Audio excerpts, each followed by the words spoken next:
listener production.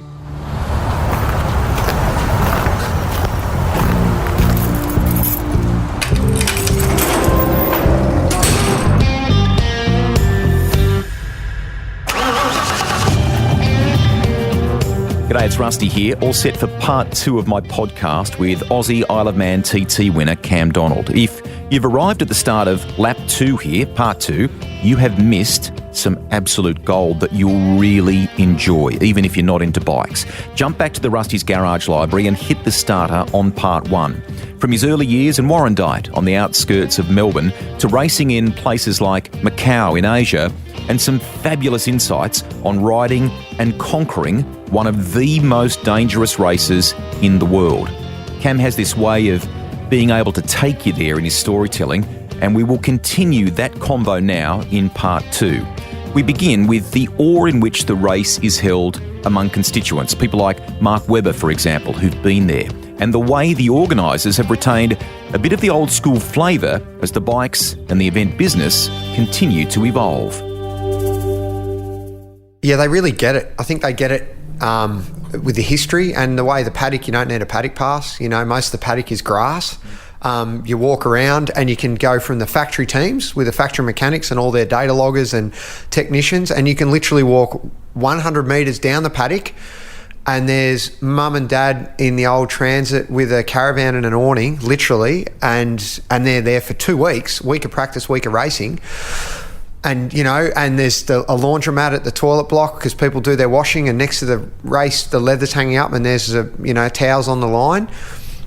It's like a time warp, and that's the beautiful thing about it that everyone appreciates. And if you're in motorsport, I remember Scafie came over and did a story.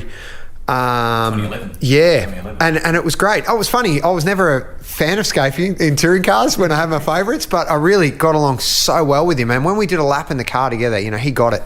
Same reason racing Bathurst, you know. Why would you want to take on that extra danger? But that extra thrill and the challenge for a rider, for a mechanic, to get a car or bike to survive what those street circuits do, that's such a big element of challenge and satisfaction when you do get a result. The busy nature of race weeks over there, and you being immersed in it as a rider, means you probably park a bit of that stuff. But when you've been commentating or working on the broadcast, has that hit you then? Yeah, massively. And I always try to get out with the other commentators early in the week before the hard work starts and go to a few of my favourite spots to watch. And yeah, I sit there now and I think, how did I do it sometimes, you know? And people are like, oh, do you miss it? And I'm like, I miss the excitement, but I don't miss those sleepless nights.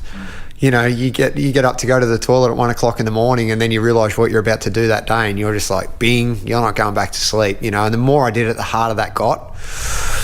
It's pretty heavy duty, you know. So I love that excitement, and I love now I see so much, and I've learned a lot too, and I wish I knew that watching the other riders, because you do get so immersed in your own effort there. You overlook a lot of things, and you definitely overlook how hard it is for the people that are close to you. That's for sure. You know, I mean, especially back in the day, not a lot of internet too. He'd have to go around to a friend's house to sit up to try to listen to TT radio or look at the results. And, you know, and I'd go off the timing screen and he wouldn't know. I just think I remember once a 600 popped up on the mountain in a race, and I went into the little Marshall hut and I said, can I use the phone? And they're like, no, it's a satellite phone. It's for emergency only. And I'm like, okay. And, they walked back out the front of the hut, and I couldn't believe it. I dialed the dialing code and I rang Dad, and he answered. He was around at Tingates in Wonga Park here, sitting up, you know, sinking a bottle of whiskey, I think, trying to keep his net. And I said, don't worry, Dad, 600, it's shit itself, I'm fine, blah, blah, blah. Thanks, mate. One of the marshals came in, what are you doing? I was like, see you, Dad, hung up. But after that, I'd always, I'd know Dad's mobile, and if I broke down the side of the road, I'd ring my dad or one of my best mates back here. I'd say, can I borrow a phone or send a text?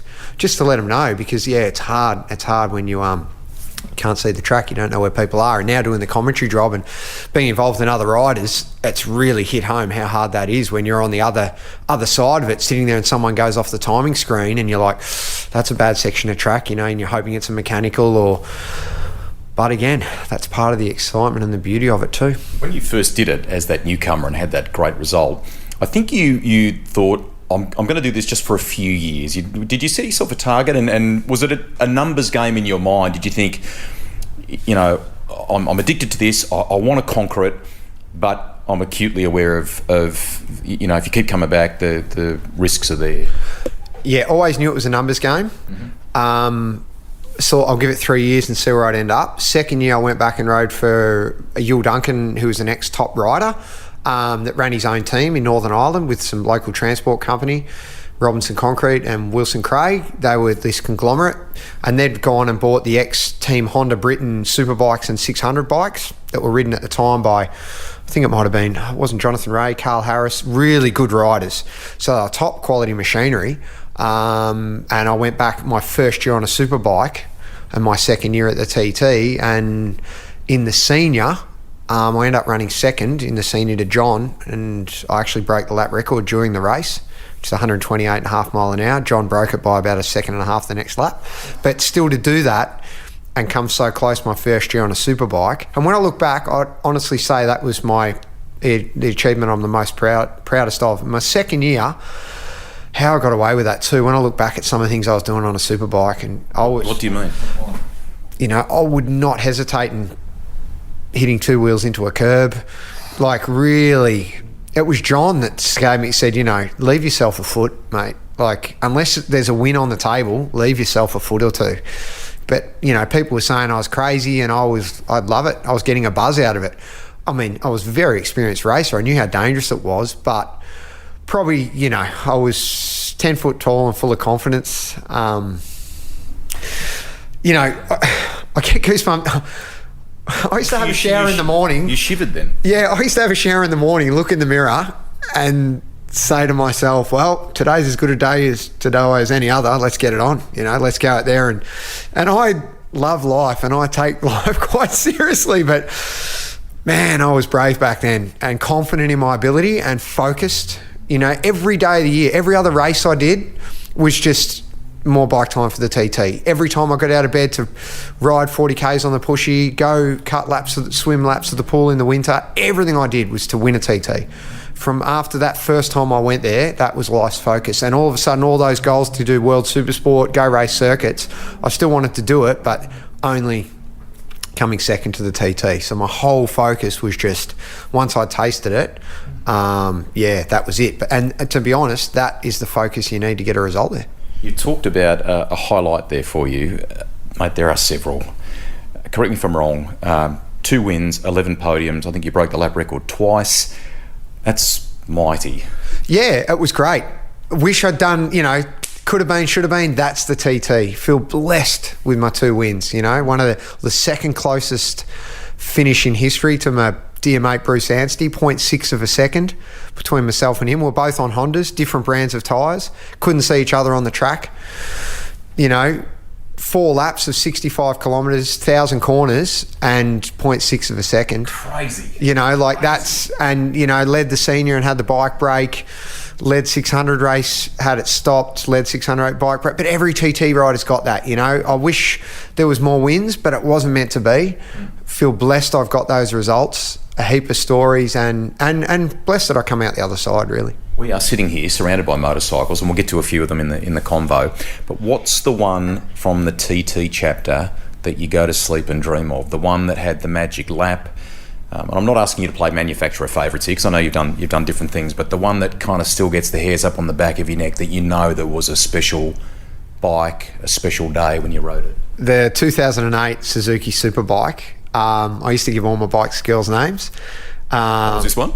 Adelita was the name. He's actually a lead singer of Magic Dirt, a really well-known Australian band, because she's just a grungy, tough rock chick, tattoos, long hair, rips the guitar, and that's every bike. It would have a personality, and that was a brute to ride. And she's not a brute; she's a beautiful lady, amazing musician, but she's a rock star. And this bike was just an angry rock star to ride. Really, it had a personality, and it was incredible. And what I did and what I achieved on that. And then, I went to Macau that year, left everyone in my dust, and it actually overheated and blew an engine fuse, and I had to roll to the stop. But what I achieved on that bike, and the next year Suzuki brought out the new bike, the K9 model, and it was a short stroke motor. I learned a lot about that K8. It was a long stroke, which works very well for the TT, where you're rolling on and off the power, keeps a lot of stability, keeps a lot of inertia. At the time, we hadn't really worked that out. But the next year, we went back and I was a multiple TT winner, lap record holder, and we went out on this new bike. We couldn't get it to work. And it was this is weird because we were a factory Suzuki team.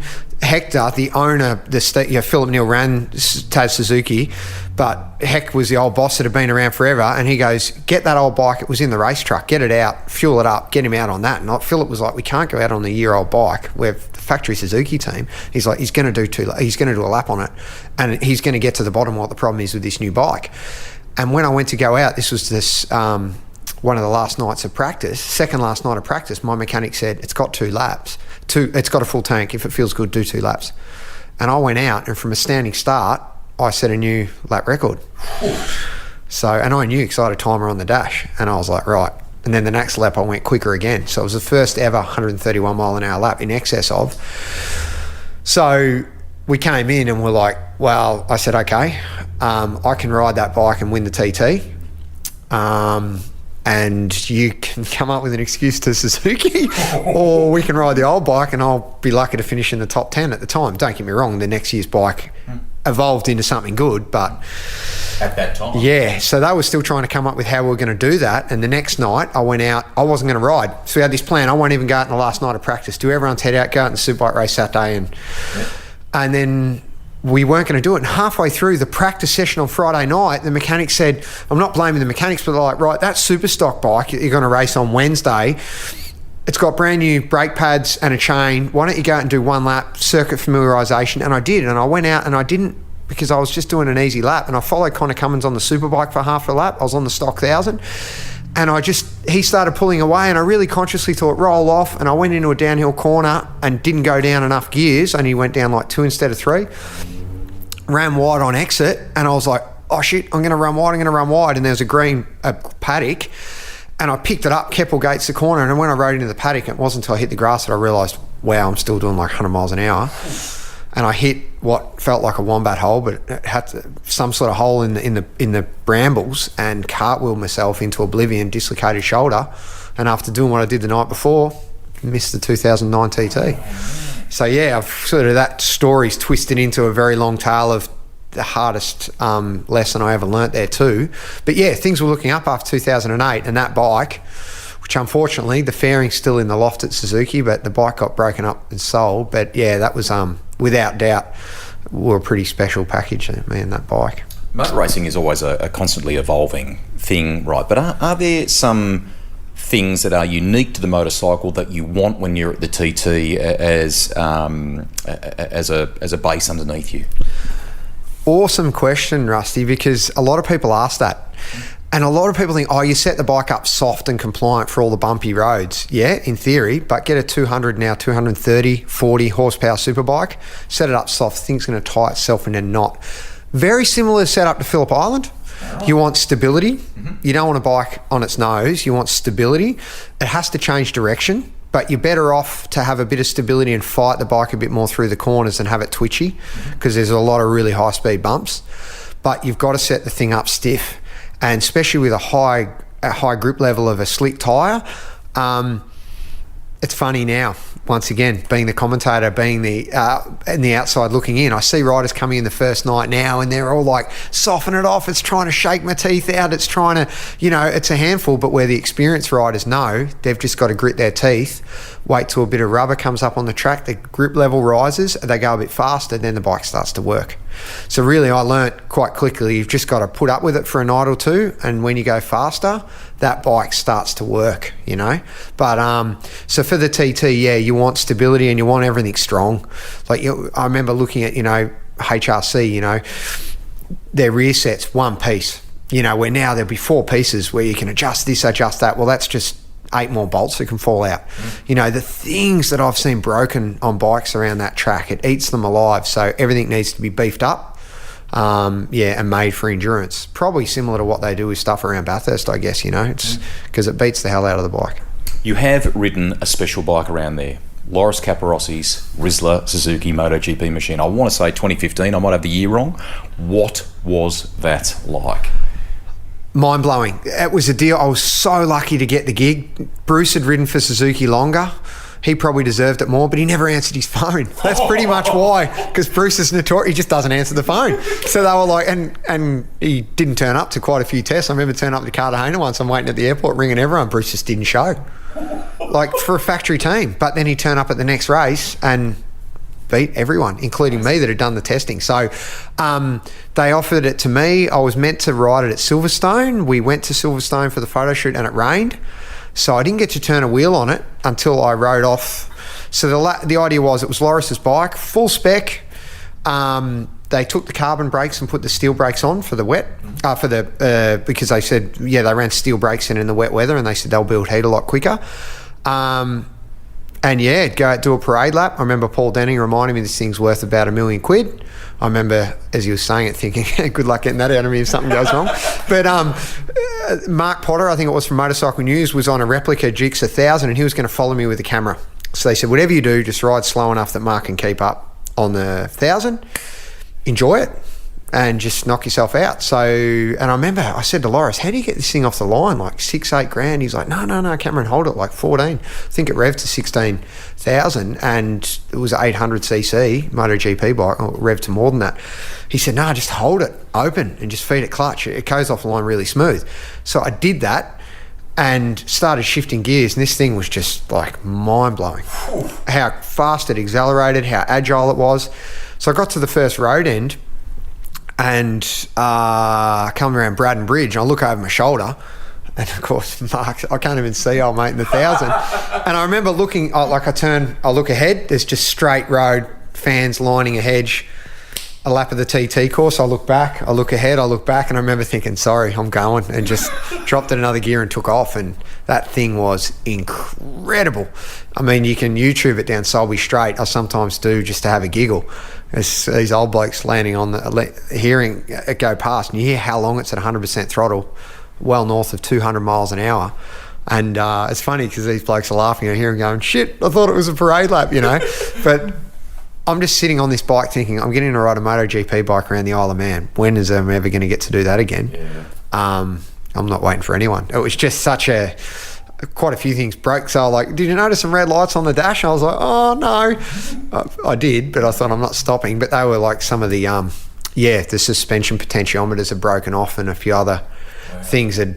Yeah, we realised, I said, you would smash the lap record on this, but the bike wouldn't last probably a lap. So, but yeah, hopefully one day one of the factories will take a MotoGP bike there, because it'd be allowed, but they'd have to beef the thing up.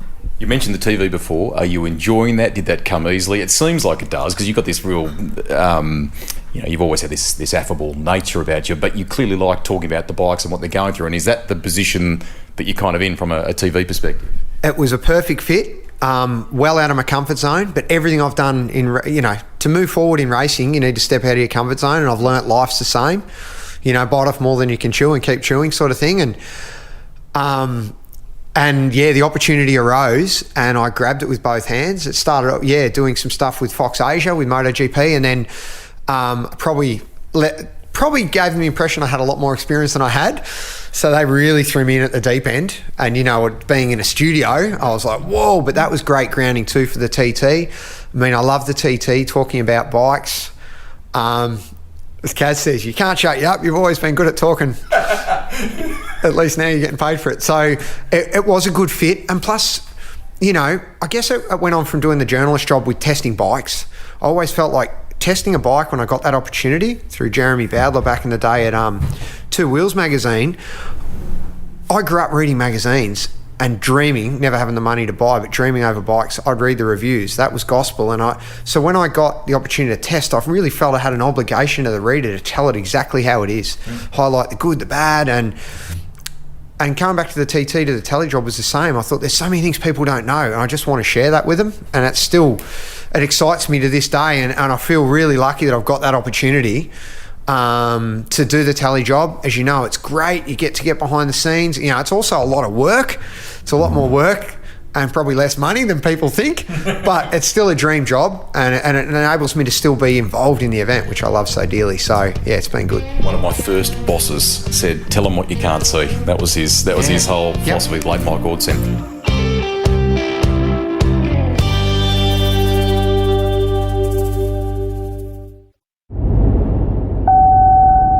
I know this is a bike-related episode, but I have to ask you guys what you think of this. When you're driving, what's your wave technique when someone lets you through? Do you go the hand on the wheel, one finger up, full hand thank you, or just a friendly nod? I would tell you what my wave is, but I'm a non-sentient voice written by a producer and then inserted into a podcast. So I don't really wave too much. Or drive for that matter. Hey, we want to talk some classic bikes. Firstly, was it, I mean, you're going back this year, I think there's talk of that happening, which is great. Was it difficult to stop the outright ultra competitive stuff? I know you're loving the classic side of things, but was it difficult to stop that phase? And did you consciously decide that, or did kind of COVID fast forward it, or where did you sort of end up with that?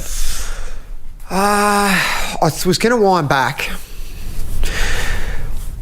Ooh, I wanted to have, this is pretty deep, but we'll put it out there. I wanted to have kids to stop racing. I thought that will stop me racing because I kept going back to the TT, and then it was getting more serious, and I told you it's a numbers game. I'm thinking, if I start a family, I'll have to stop.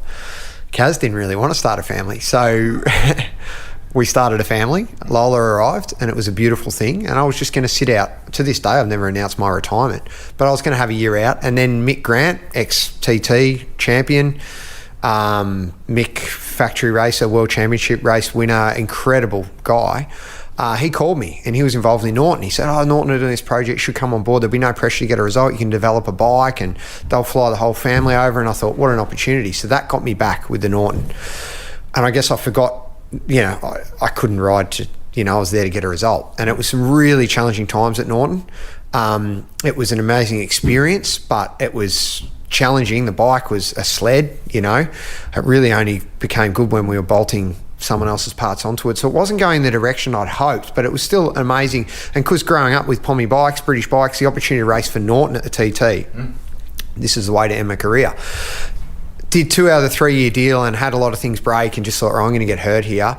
And a privateer Honda team, Wilson Craig, that had really good bikes and budget, he was always saying, come back. And I said to Kaz, I could ride. I take less risk on a Honda. I'll be back on the podium. And I really thought maybe I could go back for a year and get a result. So back on the Honda, racing in Asia, still sharp, feeling, I was going back there to win. I had 2 600s break in practice, and then Superbike fired a rod in practice. So about 160 mile an hour. Massive.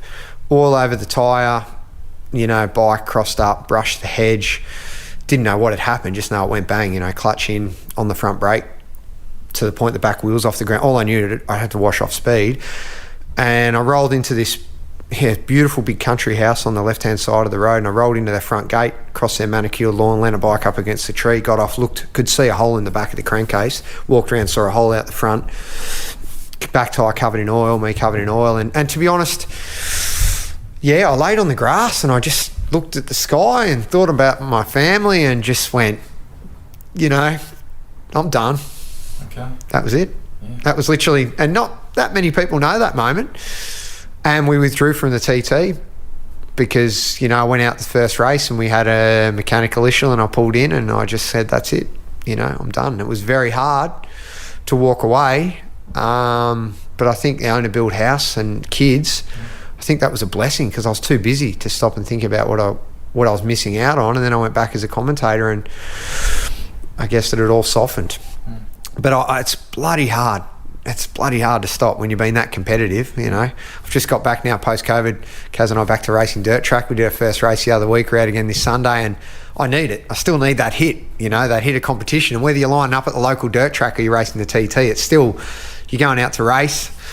I'm still irritable in the morning and still, so I need that buzz. But that's weaned me off it because it is, in a weird way, like a drug, I guess, We'll talk about the now in a second, but I want to wrap up the kind of TT chapter by just, because people have asked about it on social media, to ask about a couple of the other events over there. So, TT is the thing, but, you did Northwest 200, you did Ulster Grand Prix. Northwest, for people that don't know it, we're talking Northern Ireland, 8.9 mile triangle effectively between towns, aren't we? What is that event like? mind-blowing because it's 3 of the longest straights in the world. Well, they put chicanes in some of them now, but what they don't really, they put chicanes to slow it down, but we hit 200 miles an hour before the chicane and after the chicane. So it's like, but slipstreaming on a level, when I mean, you can look at some of the onboards. You can slipstream someone, they can slipstream you back, you can slipstream them again before the braking zone at 200 miles an hour. There's a lot of strategy there. It's incredible. And, you get 100,000 people. It's just and there's still, I did, and the Ulster Grand Prix, one of the oldest circuits in the world. It was around a World Grand Prix back in the day, as the TT was. Frightening. The tracks are so fast because, of course, the Northwest and the Ulster you do as a group start. So 40 superbikes leaving the line, rubbing elbows through corners, at 200 when they're lined by hedges or stone walls. It's, it makes no sense. But when you're doing it, the excitement and the purity of it, it's beautiful. And it is like a religion over there. And, of course, through North and Southern Ireland, there's all these street races, smaller ones that a lot of people haven't heard of, like Kells is one of them. It's quite famous. It's got big jumps. That is a downhill hump in the road. And we're going about 60 metres on a superbike. Are you for real? Yeah, you can look up the pictures. They're pretty, so it's because my mechanic at the time says you just hit it flat in fifth. I didn't realise that year I was probably the only one doing that because we were jumping about 15 metres further down the road than anyone else. And that night they found a crack on one of the wells in the swing arm about 100 mil long where the kit swing arm was opening up.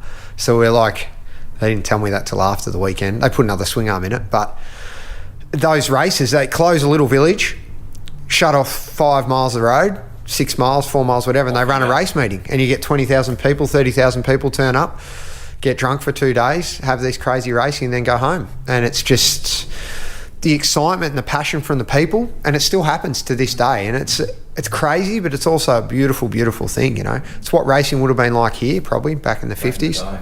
Unreal. I love the fact that you're still getting a fix. That's terrific. You mentioned Kaz before. She's actually doing some good reviews as well from motorcycle magazines and things like that, which is good. You two race a sidecar together. In the words of the late great Barry Sheen or Jeremy Clarkson, are you mad, mate? What prompted you to do that, and how have you enjoyed it? It's funny, I look back at sidecars, and as a kid I think they're the guys that turn up to the track in a bus. They've all got beards, they look like they need a shave and a shower, and they, working on a bike with a mash hammer and a chisel in the back corner of the pits. But that's being probably disrespectful and doing them a disservice. There is, but that's what I thought the sidecar. They're just crazy guys that build these own mad contraptions. It all started when we had a child, because Kaz said, well, we got to get a sidecar for Lola. So we started looking, and we ended up getting a sidecar. That was the first time in a sidecar. Of course, Dad grew up in a sidecar because that's their family transport. So it was a cool thing. I started taking a bit more notice, and it was really the TT, watching the sidecars there, how hard they worked and looking at how hard they got beaten up around the track and the efforts, and that started getting me interested. And then I did a come and try day at Broadford on the Clancys, who are a well-known couple we're probably racing against in the Classics next week. But I got to go at a come and try day. They were like, jump on. Chrissy Clancy said, jump on the side of the sidecar. And I said, well, how about I do a few laps? She goes, you passenger for a few laps and then ride. I thought, this thing's actually a lot of fun. And then Racing Classic with the Irving Vincent boys, they've got these beautiful mechanical works of art, Irving Vincent powered sidecars. And they said, why don't you do a few laps with Kaz? And we went up and did Classic Winton and ended up having a win. And I remember one of the boys telling me at the Isle of Man, the Birchwells, that have been world champions and the very successful current lap record holders at TT. But I remember Ben Birchwell telling me it's very hard to be fast in a sidecar when you care about your passenger. Of course, his passenger is his younger brother. And I can see why. And it is hard. I mean, we're parents out there, our kids are in the pits, so how irresponsible are we? But, when we won that little event, Classic Winton, together, Kaz is on my back hugging me as we come down the cool-down lap. It was only 2 years ago. That's one of the neatest things I've ever done. And to share it together and work as a team, it's really special now. And, here we are. She's competitive too, isn't she? And it's a bit of an intuitive thing, isn't it? I mean, you have to feel each other and what the motorcycle is doing. 100%. Did you hear me screaming? Oh, I can't hear anything over the booming 1300cc V twin Vincent. But you do. You need to know, you need to feel exactly what your partner's doing and what the machine's doing. And I guess that's why I'm drawn into it. It's such an incredible partnership between, it's usually as a rider between yourself and the machine, but also with your passenger as well. And, it was only when we went to do the event last year at Winton, Kaz realised how much she actually did. She said, I felt like I wasn't doing as much as I was until she changed directions a little bit early, and we're way up on two wheels and airborne off the ripple strip, and she landed on my back and we got away with it, spun out in the dust. But then she was like, wow, my input does that much. And I'm like, yes, it does. What's it like at Bathurst? Because I've seen Vision at Bathurst. Well, that led on to us going up to doing some parade laps at Bathurst. And of course, and for all I've done at the TT, I'd never been to Bathurst. I'd always wanted to go with my mates, head up for a road trip, boys with the weekend on the beers, but it was always during race season. So my first time up there was when we went up to do these parade laps. Huge amount of respect for drivers and of course riders, because it used to be rich in history there. Such a big motorbike race for Australia. But yeah, going around there with Kaz on the side, and we also found out that outfit isn't too stable at high speed because I'd only ridden it at Winton. So yeah, that was pretty. We had a bit of a tank slap in our Conrod Straight. That was she stepped out sideways a bit there, and that was pretty. That was sobering.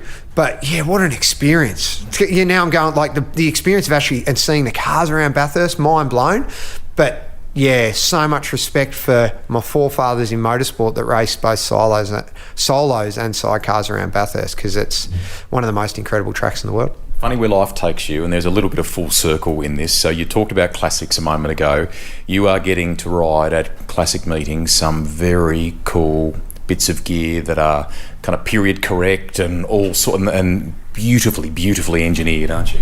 Yeah, I've always had a respect for the early British and classic bikes, and to lead on and through TT results to be able to go like places like Goodwood, race at Goodwood.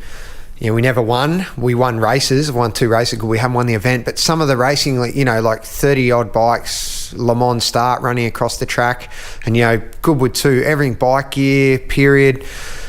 Yeah, I still pinch myself now to get that opportunity, and what a lot of people probably don't realise is how competitive it is too. I mean, you go to Goodwood, remember the last year there, Gardner was riding, Jeremy McWilliams, who's who, all these, all of us there. You think we put our helmets on and say, oh yeah, we're just going out for a jolly. We all say that until we go out there and it's absolute, life and death. But it's a lot of fun, and I enjoy the classic bike racing now. There's not the pressure, but you get to ride these beautifully handcrafted works of art that still are amazing to ride. Yeah, it's pretty special. Vincent Grey Flash. Another bike is just incredible. Another bike I grew up only hearing about, and to ride that and race it, and they're just so beautifully handling. It's just... it's funny because now all we want is power, but power comes with consequences, and that's a bike that wants to fight you, where those classic bikes just work with you.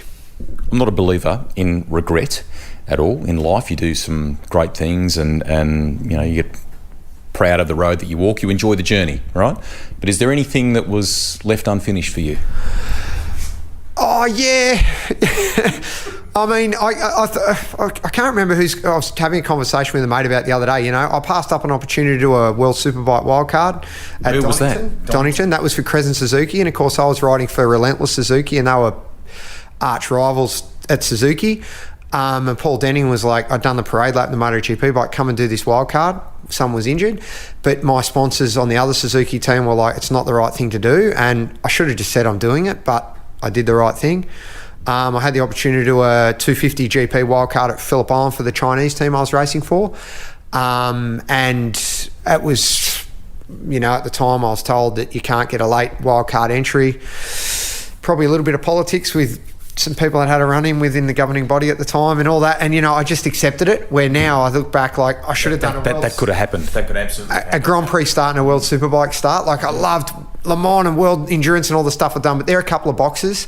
And I missed home too much. I could have achieved a lot more on short circuits, but once the TT was done, I just wanted to come back to Australia. I missed home. I missed my mates. I missed my dad and my family. And I probably should have grit my teeth and stayed overseas longer, and gone to like the NEC bike show, whereas everyone does the sponsorship deals. But I was just like, get me home. I just want to go fishing and get once the TT was done, you couldn't get me out of UK quick enough, and that probably hurt my short circuit aspirations. But, you know, you can always look back at that. Probably opened up more doors back home. Proud dad, girls. Is there a passion for bike riding and racing among the girls? I think if I've looked at socials right, there is. Well, you know, Mum loves bikes, you know, and Kaz was always into bikes long before me. She always vowed she'd never date a racer. They're full of themselves, and look what happened. So, you know, we did our best. We never pushy. We're like, if they ask for it, and Lola was so keen on a bike, and we got her an Osset, a little electric dirt bike. And, you know, and now, you know, like the other Sunday we're up the pub, I'm on the sidecar, got Joni in the kids' seat in the sidecar, Lola on the back, and we go up to the pub up the road, and, you know, and we have a pot and have a pizza and cruise home, and the kids love it. We love it, and we share it, so you can't fight it. No. Your dad's Velocette is here in the garage. You talked about the sidecar before. I think that's a Suzuki Katana that's on it. So, I mean, some cool things here. Is there a resto project that you are working on or want to work on? I think over my left shoulder there might be. Yeah, that's a 69 T100C, a 500cc twin Triumph, which is motors rebuilt top to bottom, frames painted. And now with 2 children, since then it's just gathered dust. So I've actually bought it downstairs here in the workshop under the house to start doing that one. I've got a restored 70 Bonnie around the corner, which I've, after 2 years of chasing an electrical gremlin, found that, tracked it down to an ignition switch. So I ride that regularly. I love my classics, especially, you know, there's a great pub, St Andrews Hotel, up just up the road from here. On a Sunday, gets a plethora of bikes out the front from all your, you know, you get your outlaw clubs and your Harleys to modern sports bikes. It's such a cross section, but I love trundling up on the Velo or the Triumph or the sidecar and having a beer and just talking bikes. As we come out of the pandemic, there's talk that you'll pack the bags, mate, and that you will go to the TT this year. Can you share a bit about what you're doing there, and is that going to happen? Yep, flights are booked. Heading back, the TT this year have done a huge step up with their media package. So I'll be one of the pundits and presenters there, which is, feel privileged to have that opportunity. Really excited. They've put 66 kilometres of fibre optic cable around the circuit. They're going to have 2 choppers in the air instead of 1 with cameras. Like, yeah, they're taking it to the next level because the TT this year will be live. So stream live, which logistically I can't even imagine. I'm just told we're going to be busier. Nice. So there's going to be a bit more pressure. And as you know yourself, to me, you know, the excitement of going racing is one thing, but the excitement of live broadcasting, there's a bit of pressure there too. So everyone at home will be able to tune in online and watch it live, which is something that's never happened. So, will you get to do a little bit of riding there and maybe some of the, you know, stuff that you're talking about to the fans?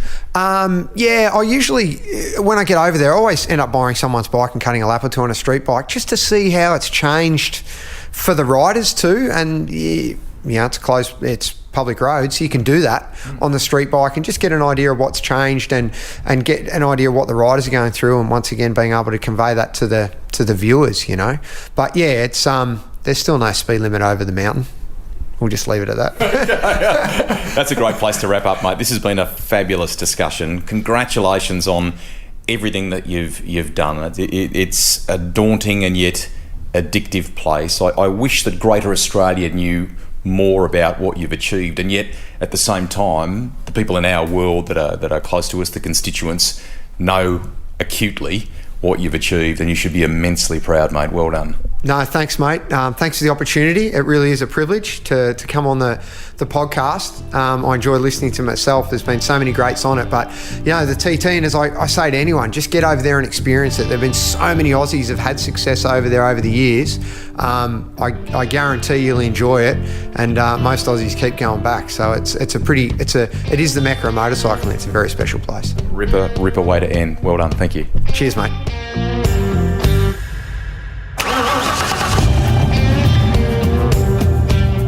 Rusty's Garage is written and presented by me, Greg Rust. Series editor and producer is Ed Gooden. Audio production by Darcy Thompson. If you've got a guest suggestion, get in touch with me via social media. The Garage. It's where a journey begins with a tank full of passion-fueled stories.